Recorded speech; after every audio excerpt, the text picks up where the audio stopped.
Welcome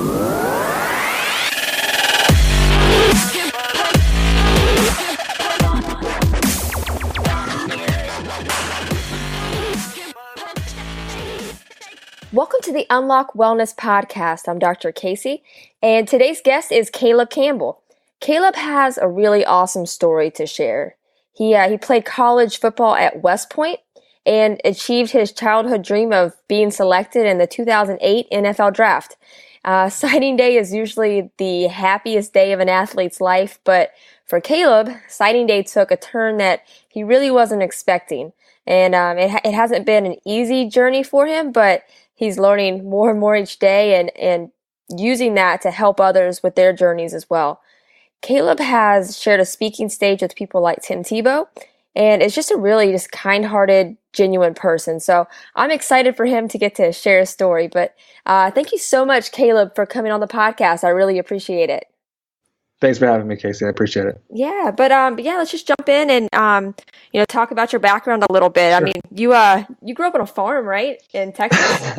Yeah, I grew up in a farm chasing chickens and walking pet pigs. That's funny.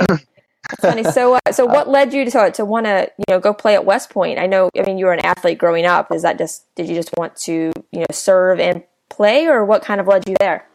Yeah, I think it was kind of a combination of both. I wanted to play Division I football, and in high school, Texas is so big. So when colleges start recruiting for college or for football, they just go to South Texas, and I'm from the very top, like North Texas, because Texas is so big. So they just go to South Texas, and they can find all the recruits that they need. So a lot of like the Texas Panhandle kids, where I'm from, they get overlooked. So I didn't actually have any real big scholarships. I had one other D1 offer, and there was a coaching change there, so that kind of fell through. And I think I really just wanted to play Division I football, but I also knew kind of, that West Point was a tremendous opportunity in regards to, school and education. And I knew football was going to be over at some point. So to have that education and a degree from West Point, I knew that would be extremely beneficial in the long term. So yeah, I went there and I just kind of felt like this was the right place for me. And that's how I ended up at West Point. So when did you decide that actually going to West Point was the best choice for you? Was that like right at the end of high school or somewhere in between?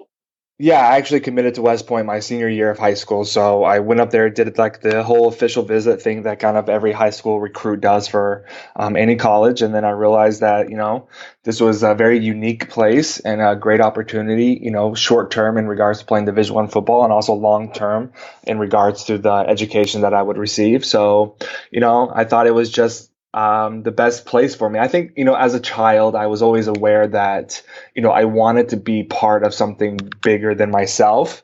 I kind of always knew that there was more to life, and I feel like I was kind of on that search, even though if I didn't know, or even if I could not necessarily articulate that when I was in high school, I knew that there was more. And I felt like West Point kind of represented that more. And that's what I think really why I gravitated towards West Point alongside of the Division I football opportunity as well.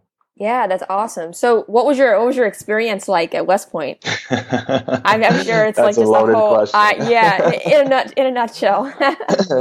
I don't know, West Point was challenging, obviously. Yeah. I'm hesitant to say that because I actually got in a lot of trouble my first couple of years. Let's just say the transition wasn't as easy as I was hoping for. So there was a lot of things, I just kind of acted out, and you're limited in what you could do, right? And I kind of pushed the boundaries. Let's just say it like that. Yeah, well, it's a whole new level of structure that, coming out of high school, I can't imagine. Most can't handle that, obviously. That's why not everybody goes to West Point, but yeah, it was definitely kind of a rude awakening. It was a completely different type of life and lifestyle than I was really used to. I grew up in a pretty disciplined family, but this was on a whole new level. So it was definitely a learning curve, and it wasn't the most efficient transition, I would say. But, so my first couple of years were pretty challenging and rough. And then once my last 2 years hit, once my junior year hit, I kind of hit the ground running and everything was good. Yeah, I got it. And you played football the entire time, right? Yeah, I played football at West Point all 4 years. I actually got my first start for the team, I think midway through my freshman year. And from that point on, I started every game. That's awesome. So when was it during, Did you Uh-huh. have like a point? I think a lot of athletes that are professional, they have like, I hear like a lot of people have like a game or like just a moment that were like, I could play professionally. You know what I mean? Like there's just like a moment where you Right. kind of have that belief in yourself and you just kind Yeah. of push on. Yeah, well, I knew kind of when I went to West Point, I'd have to put any dreams, and I didn't think I really had a shot. I think you play football, and every kid has a dream of going to the NFL, but I Right. didn't really have any I didn't think I had any shot. And I also knew when I went to West Point, like that wasn't even a thought because of the Army commitment after West Point. And So what is that exactly? it's 5 years. So when you graduate West Point, you're commissioned as an officer, and then you have at least 5 years of an obligation. Okay. And that's like, I mean, for your understanding at that point, did you think that was for sports too, or was there some type of gap? Was there like an exception if you play No, professional? no. Okay. Okay. No, so there was no chance of going Got professional. it. My sophomore year is when I kind of had the wake up call. And I remember an NFL scout coming to practice, and I was like, "That's weird. Like, why are they there? Or why are they here?" I was sitting on the field and I saw like I can't remember what team, maybe the Falcons or something. Hmm. And a scout came, and I was like, "Oh, that's weird. Like, why are they here?" And then I remember my teammates saying like, "They're here for you," and I was like, "Wait, what?" Wow. And that's when it kind of hit me that like, oh wait, like I think my sophomore year, I ended up being like the number 6 or 7th at one point. I was like one of the top 10 rated strong safeties in all of Division I football. So because of that, I started to get a little bit more attention and credit, and more teams were coming around. And I really didn't even know what that meant, because up to this point there was really no clear lines of communication in regards to serving in the military and also playing in the NFL if that opportunity presented itself. Got it. Got it. So, I mean, so then you actually, did get drafted into the Hmm. 2008 draft, and Yeah. so because you thought you might get to play, right? So, was there some type of exception that Well, they made for you, or yeah. how So exactly did that play out? when this started becoming more and more kind of, I guess, just big, Yeah. a lot of teams started to inquire about the possibility of me playing in the NFL, so on and so forth. And then, so my sophomore year, at the end of my sophomore year, the DoD, the Department of Defense, implemented a policy called the Alternative Service Obligation Policy. And essentially, that meant that if you had a professional sports contract, you would be able to simultaneously serve in like the reserves or serve some sort of military and some sort of capacity in the military and also play professional sports. And that is what the policy was put in motion my sophomore year. So the next 2 years, my junior and senior year, I was under the impression that if I did get this opportunity to play, it would be afforded to me. So that's what ultimately gave me the opportunity to play. And then my senior year, when I ended up getting drafted at the draft, I was actually picked up from West Point by ESPN. They took me to Radio City Music Hall, and I was actually featured on draft day, on national television. Nice. That's cool. Yeah, I was a feature story, and for some, like when I was the feature story, the entire country saw me essentially, Right. and so that raised a lot of questions, and people started asking like, wait, how is a military cadet kid able to play in the NFL when taxpayer money is sending him to the academy? Right. And it's fair. I understand that, and that's when like a lot of discussion started to kind of go on behind the scenes, and I went to everything was great. I got drafted by the Detroit Lions. I went to my off-season workouts. I went back to West Point. I graduated West Point. I got commissioned as an officer, and then I went back out to West Point to basically just to get ready to start my first NFL season, and also show up to my duty station in Detroit and all that good stuff, so I could serve in the military while I'm playing football. And I was getting everything organized. And the day before I was supposed to report to the Detroit Lions facility for training camp, and also happened to be the day that I was going to sign my NFL contract. I got a call, and they told me to come up to the stadium, and that's when I went up to the stadium, and that's when I was told that the policy that was put into motion my sophomore year at West Point was actually rescinded and revised. And under the newly revised policy, I would have to serve 2 years in the military before being able to play in the football, or before being able to play football. And playing football was contingent once again on having a new contract and also having the support of my current at the time chain of command, if they would see or if they would allow me to play. So that's when I went back to West Point. And he told me I couldn't play, so I said, okay, great, 2 years. I'll do what I can in these 2 years. And I went back to West Point. I actually ended up, I was a player assistant coach for 6 months at West Point. And then the Army has a thing called the World Class Athlete Program, Hmm. which this was kind of the big argument because as a World Class Athlete program, you can serve in the military and you can actually go compete in the Olympics if you make an Olympic team. So the only thing that was different essentially was the monetary compensation. You don't get Right. paid for that and you get paid to play football. Yep. So that was like really the only difference. But during that time, those 2 years, I actually went up to Lake Placid, New York, and I actually made it onto an Olympic bobsledding team. Uh, so I Like cool bobsledded. runnings, Yeah, right? Cool running yep, just style. like so I bobsledded for a year, and then I went and did all my military training in Oklahoma City at Fort Sill, Oklahoma. And, a lot of questions were being asked. Nobody really knew what was going on. I was a high profile kind of case. Everybody knew my story. I was kind of the center of attention. Yeah. A lot of people asking me, a lot of the high, ranking chain of command. I mean, at the time, during this process, I'm a 21, 22, 23-year-old Right. kid, and I'm sitting at tables with 3-star generals around the entire table. And Wow. you're like it was normal for me to walk into a general's office and discuss my future. Yeah. And Well, and then you're and kind of being made an example of too, and then you have all the yeah, backlash. So that's just a lot all at yeah, once. yeah, a lot of backlash, and there was just a lot of there wasn't any effective communication happening. Nobody really knew the full story. Nobody really knew what actually was allowed, what wasn't allowed, what was Right. going on. Well, A because lot of things. it hasn't really happened before, right? Yeah, I'm the only second person in the history of West Point to ever be drafted, and Okay. this policy was essentially brand new. Um, there was a baseball player that kind of went through the same process from West Point a couple years before me, but essentially this policy was brand new, and it was the first time it was actually kind of like a publicized case. Yeah, so I finished at Fort Sill, Oklahoma, and I got picked up by the Detroit Lions, and my chain of command released me, and so I moved out to Detroit to begin my NFL career. And that was 2010, right? Yes, I Okay, believe so so. okay, So so long 2 years ago. after. God, yeah, I know, right? That is crazy. Well, that is a long time ago. But yeah, so you finally get there. I mean, what was it like getting there? I mean, obviously, I know you're used to the structure of, being in the military. So, Right. and an athlete, they kind of have parallels because obviously you have people that are always telling you what to do. So there's also structure. So does that make it a lot easier of a transition for that kind I of think environment, there's or? there's two different sides to it. There is the what you're talking about, the intensity of training camp, the intensity of football. The structure, the environment's very intense, and that stuff was easy. I would players would be moaning and groaning getting out of bed at 6:30 in the morning. I'm up Right. at 4:30, no problem.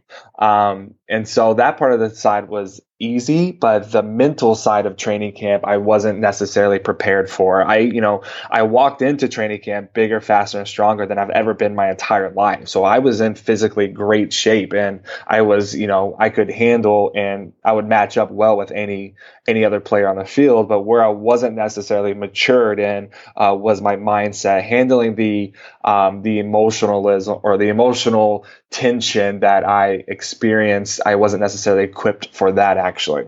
Yeah, just like the pressures that the coaches are putting on you, or Yeah, what? yeah, it was definitely like this internal conflict constantly happening. I think it was a lot of it was obviously in my head, and this is kind of the story behind the story, right? This is kind of when I began the stages of my meltdown, and which led me down, ultimately, self-sabotaging, purposefully self-sabotaging my career in the NFL.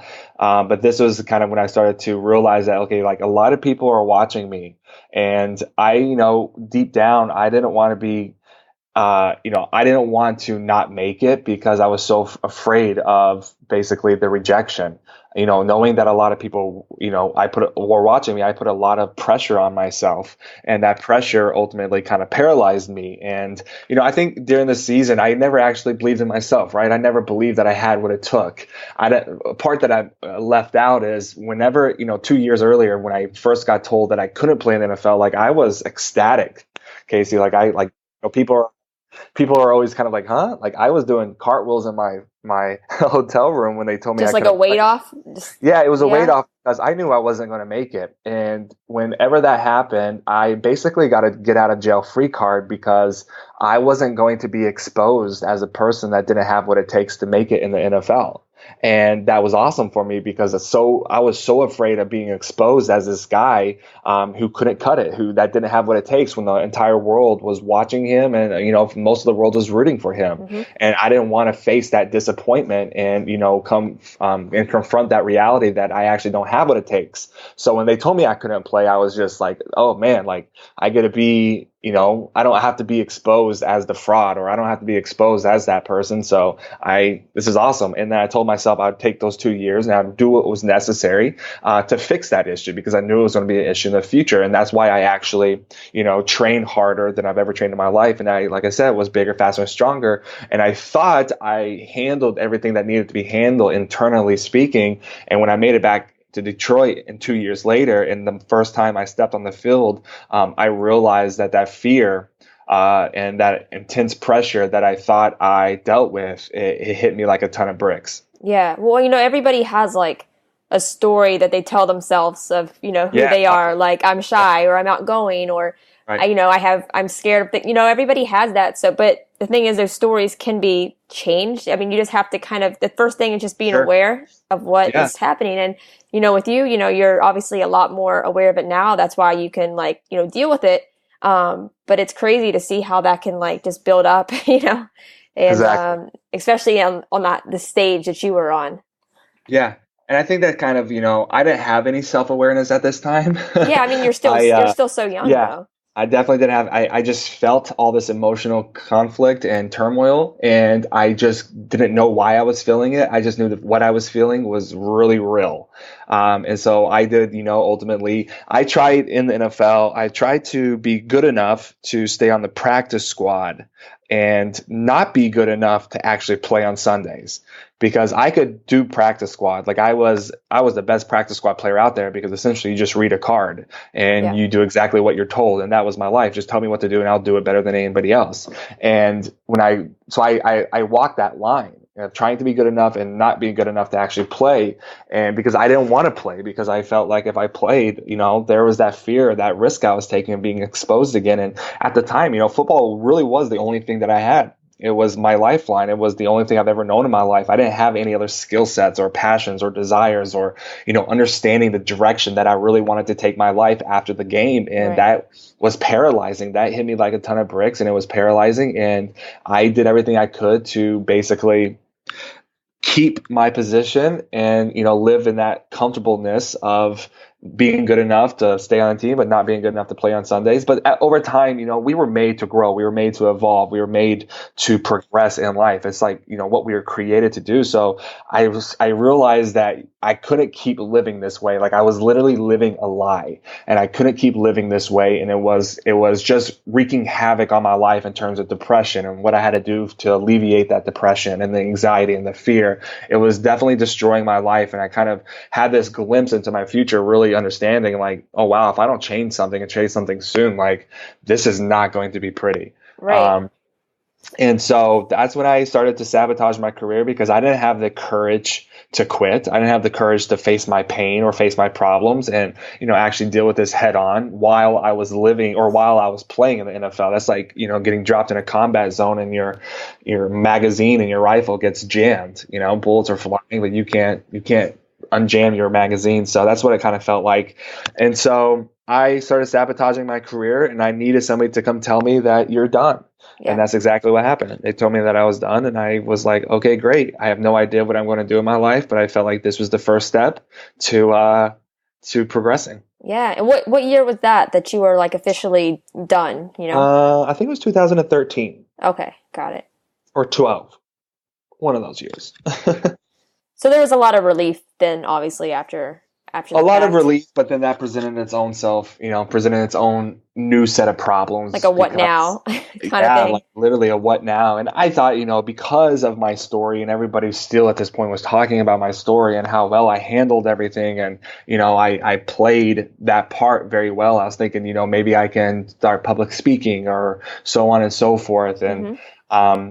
I also, West Point's a phenomenal school and we have a very, very tight network. And so I reached out, or actually a lot of West Point grads reached out to me, like big CEOs CEO of 7-Eleven personally reached out to me, it was a West Wow. Point, basically, different companies are flying me across the country to interview with them. And so I had a lot of opportunities, and I was sitting in my dad's office one day and I realized that I could go take a job, like no problem. I could go take a job and start moving my life forward. But I knew that football, like deep down, as much as I wanted to demonize football and say that football was bad and football was a problem, and I think we kind of inherently react like that as a self-protection mechanism. We kind of like demonize those things that are closest to us so that we can blame shift. Mm-hmm. I realized that football wasn't the issue, and there was always going to be another football in my life unless I actually dealt with the real issue. That's when I decided to kind of politely decline all the job interviews and all the offers that I had received up to this point. And that's when I uprooted my entire life and moved to Canada. How did you decide on Canada? I found somebody randomly on Twitter Uh-huh. that was kind of putting words to what I was feeling in that season of life. And I couldn't put any words to it. And she was moving back home to Buffalo, New York. And she was talking about this church that was in Canada, right across the border, minutes away from Buffalo. And I was like, wow, like she was just like really, I was really like, connecting with what she was saying. So I basically flew out here on a whim, not knowing anyone, just to start. I wanted to visit the church, and I visited the church twice. And I realized the second time that this is where I needed to be, because the Wow. church actually had, like, they communicated very well in regards to, having this department that specifically deals with inner healing. So if you're dealing with fear, or if you're dealing with pain or trauma, or shame or anxiety, if you're dealing with these different symptoms, they created this ecosystem that you could engage in and actually be facilitated down this transition of actually dealing with the root of those issues. Yeah, that's And really cool. yeah, and so whenever I heard that, I was like, "That's what I'm looking for." It was just like a light bulb went off in my head, and I said, "That's what I'm looking for." That's I went home. amazing. Yeah, What's I the went what's home. the church name? It's called Victory Church. It's in Awesome. Fort Erie, Ontario. Yep. Cool. And so I went home and I packed my bags and I drove up here, and I had no one, didn't know anything. I had a little bit of money that I lived off of, and I literally slept on the floor of a friend's apartment for almost 2 years. Wow. I almost 2 years, the floor and the couch, because I didn't think I was going to stay. I never thought I was actually going to stay, and I ended up staying, and I went through that process of serving the ministry, serving the church. I just kind of stopped for a season of life, and I pulled back and I kind of said, if I actually want my life to change, this is a necessity. I've got to get to the core root of the issues that I'm dealing with in life. So I really embraced that department that I reference and kind of engaged in it every single day. And it literally transformed and completely revolutionized my life.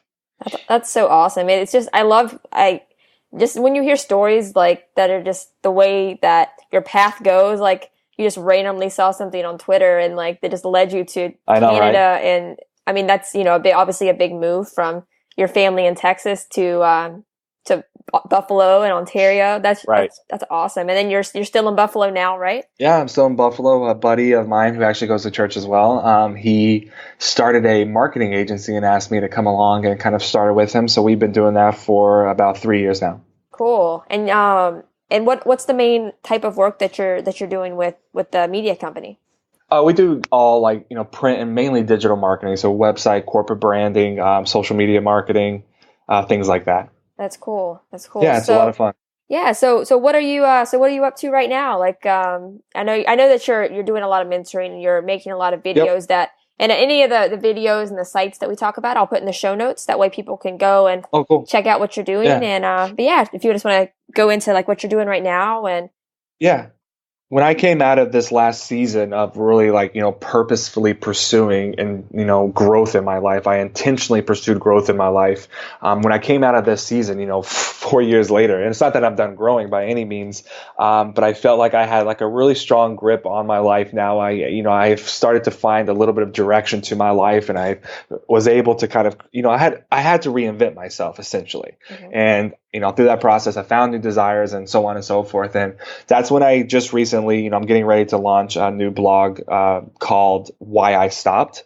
And why I stopped is just a side thing that I'm doing alongside of the media agency, but it's a collaborative blog essentially where everybody, anybody can send in their story. But the kind of the gist of it is during this season of life, I was constantly looking to move my life forward. And, we live in the Western world where performancism is our heartbeat. Right. We can't go a day without hearing the word hustle and do more. And, there's more, which is true. And that's great. And we're all looking to move our lives forward. So I think, we're all looking for answers in life. I know for me, I was always looking for the next thing that was going to give me the answer in life so that I can move my life forward. And this season, if it taught me anything, it taught me how to just stop. And when I stopped, I realized that the answers that I was looking for in the external world or in the world, 9 times out of 10, I was actually looking to discover them in myself. Mm-hmm. And I didn't know that at the time until I actually started to ask questions.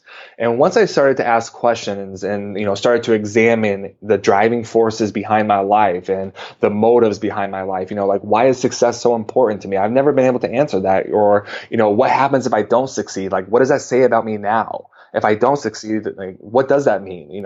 And so I started asking so many questions. And when I asked these questions, this led me down the rabbit hole of discovering answers in myself. And when I was able to discover answers within myself, I was now empowered and I became more self-aware. And one of the critical things that really happened was I started to build a lot of empathy in my life. Now I could relate to people in a more intimate way because I understand what they're going through because I just went through the same thing and I just got closure on that. And because of the empathy, I was able to create more meaningful relationships. And through meaningful relationships, I was actually starting to experience like a life that I enjoyed to live. Yeah. And this all happened because I stopped ultimately looking for answers in life and I started to ask questions. And those questions, like I said, led me to finding the answer in myself. So Why I Stopped is a blog that, essentially like, what if life isn't so much about finding the right answers, but learning how to ask as much as it is about learning how to ask the right questions.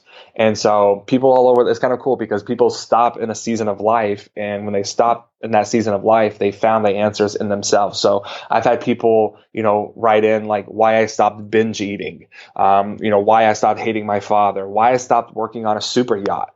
This guy tells a story of why he stopped working on super yachts because he found so much value in living vicariously through wealthy people. Huh. And he realized that, he didn't know who he was because he was looking to find value in other people.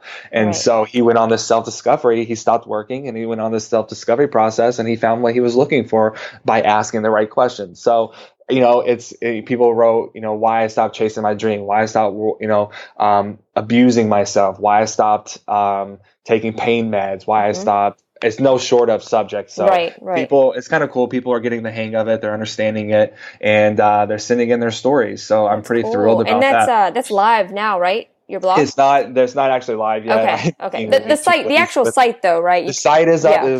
There's a coming soon page. So Awesome. whyistop.com. Cool. Yeah, that's really great. I mean, just the reach that you'll have with that because it's all interconnected, but it's such a wide range that it could help, a lot of people, which is, Right. the whole point. So that's really great.